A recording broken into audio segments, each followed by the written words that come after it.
Biggest story from election night, confusion, fog, perplexity, all at the Dallas County polling sites. A lot of people frustrated. Senior political reporter Jason Whiteley is here this morning to help us indeed. get into all of it.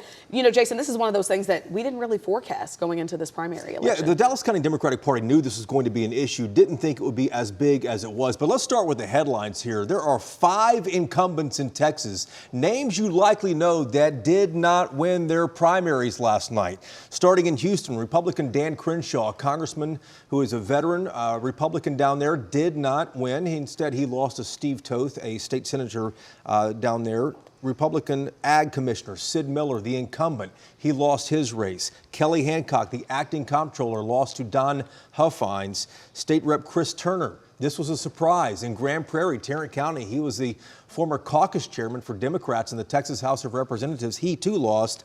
And right now it looks like Dallas District Attorney John Creuzot is losing to Amber Gibbons. So some big headlines there. But when it comes to what happened in Dallas County, folks are still trying to sort out exactly what happened here. This all starts with the Dallas County Republican Party and Williamson County outside Austin saying, listen, we don't want to have a joint primary. We don't want to do this election with the Democratic Party like we've always done in the past, where you show up to a poll and you get your ballot and decide, listen, I'm voting Republican or Democrat, all at the same place. That didn't happen. Instead, the Democrats were left on their own.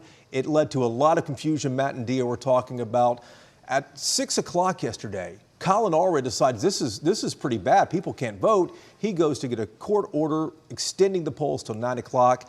And then at about 8:30 or so, the Attorney General, Ken Paxton, goes to the Supreme Court and says, listen, this is against state law. You can't do that. And so now the next question this morning is what happens with the Supreme Court, because there are likely thousands of voters in Dallas County that did not vote. So let's go to our team coverage this morning and look at the next steps. We have team coverage with Teresa Woodard in Austin outside the Supreme Court, and then Chris Sadeghi as well. He is outside a polling center in Dallas County. But Teresa, let's start with you and what might or might not happen in Austin this morning. Yeah, Jason, within the next few hours, we should get a little bit more clarity about what could possibly happen here at the state Supreme Court in Austin. But we do need to be quite transparent with you this morning that we do not know the exact path that all of this is going to take. Sources tell us that election attorneys working with the Democratic Party in Dallas and Dallas County elections are seeking emergency action in this case. They hope that request will lead to oral arguments in front of the state Supreme Court justices here. They would like to have that happen as soon as today. The court only hears oral arguments a few days out of each month. It just so happens this is one of the weeks they are hearing them. However, those schedules are set months in advance. Election attorneys will try to use urgency to get on that docket, saying Dallas County should count ballots cast by those voters who got in line at polling places after 7, believing they had that right because, as Jason said, a judge had ordered them to stay open until 9. Texas Supreme Court, of course, stepped in around 8:30, overruled the judge's decision, and ordered polling places closed. We know that a voter turned away is likely someone who does not vote that day. And there's a lot of reasons for it. It can be frustration, it can be their schedules. And so a lot of damage has been done. Should point out Colin Allred, not only a candidate whose race could be impacted this, but also a voting rights lawyer. Now, convincing the Supreme Court to reverse itself on a decision it just made last night, that sounds certainly like a tall order, but without a doubt, these attorneys and their staffs have been up much of the night trying to strategize. Hopefully in the next few hours, we will have a better idea if they could possibly succeed. Let's get more on the backstory here, exactly what went down in Dallas County that led to all of this. Back to Dallas now, live with Chris Sadeghi at a polling location in Dallas. Chris? Yes, Teresa, and it was not long after the polls opened that the confusion in Dallas County was obvious. We've been keeping an eye on the Dallas County Elections Office this morning, waiting to see when those numbers might be updated. But we said Tuesday on Daybreak, this change would affect Dallas County voters and they should check their polling location.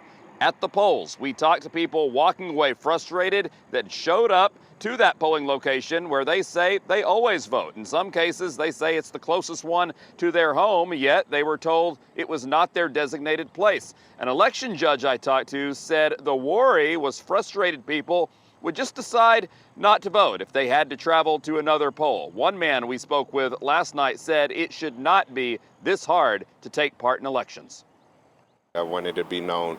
This area might not be the richest area, might not be the best area to live in, but it's still our home. We still citizens of Dallas County. We still should be able to vote, and them not allowing us to vote is just a really injustice in today's election.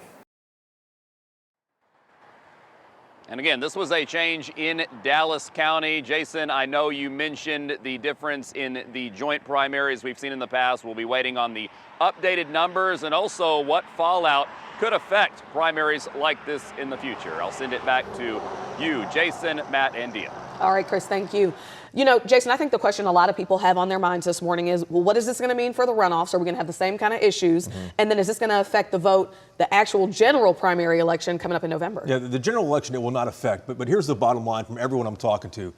There's a reason we have early voting. Go vote in the 2 weeks ahead of time when you can find out where you're supposed to vote, or you can go to a countywide voting center in Dallas County. That didn't happen as much as it probably should have here, but that's why there are 2 weeks ahead of time here. But there are a number of other big races, and Jason Wheeler has spent most of the night and some of the morning on the big board over here. Jason, let's talk about the other big races. There was a nap in between. A short nap. A short nap. And you look refreshed. Short is the key word. All right, so we have it up on the Senate race right now, and I just wanted to make one quick reference here before we move to the other races. Dallas County, we're still waiting on a lot of vote to come in. Things really got bottlenecked. Still here at 6 a.m. We're still waiting on And we don't even numbers. know quite how much we're still expecting, but we know that it has been really slow to come in. But hey, Maverick County down here, Eagle Pass, I've seen nothing in from them on any of these races here.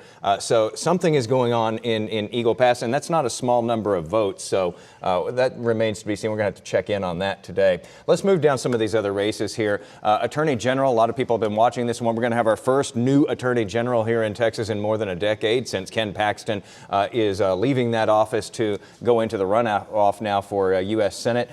Nathan Johnson from Dallas, Senator Nathan Johnson, has been called as the winner here. That might throw you off a little bit. Usually you got to be over 50% to avoid that runoff, but the AP is projecting that by the way the votes are coming in, that he will hold on there.